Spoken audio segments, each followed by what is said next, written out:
నిన్ననే మీరు చూశారు, ఏదైతే ప్రకాశం బ్యారేజ్ పైకి 3 పడవలు పంపించాడు.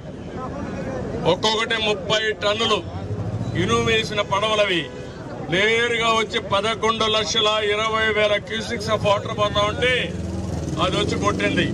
కొడితే ఏమవుతుంది తమ్ముళ్ళు? అది సపోర్టింగ్ ఏదైతే ఉంటుందో అది ఇరిగిపోయినాయి. అదే కాలం గాని కొట్టుంటే ప్రకాశం బ్యారేజ్ కొట్టుకొని పోయేది. ఎవరిదని చూస్తే వైఎస్ఆర్ కాంగ్రెస్ బొమ్మలు వేసుకొని ఆ గుర్తుని కలర్లు వేసుకొని వాళ్లే వచ్చి కొట్టే పరిస్థితికి వచ్చింది. అంటే వీళ్ళకు పడవలుంటే దాన్ని లంగరేసి కట్టేసుకోవాలా లేదా అని మిమ్మల్ని అడుగుతున్నా. అది తప్పవునా కాదా అని మిమ్మల్ని అడుగుతున్నా. వీళ్ళు ఏం చేయాలి తమ్ముళ్ళు? ఇప్పుడు బుడమేరులో గంటలు పెడతారు.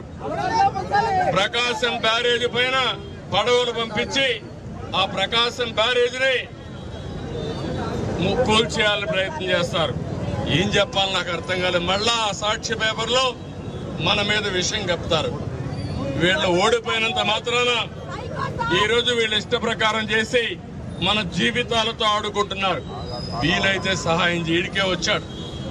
మొన్న కూడా వచ్చాడు, ఇక్కడికి వచ్చాడు లేదా? ఒకరికి ఒక ఫుడ్ ప్యాకెట్ ఇచ్చారా? ఒకరికి ఒక మంచినీళ్ళు ఇచ్చారా?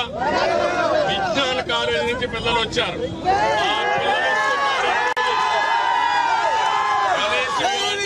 చేశాడా? ఒక్క వైఎస్ఆర్ కాంగ్రెస్ వాళ్ళు ఎవరన్నా వచ్చారా ఇక్కడికి?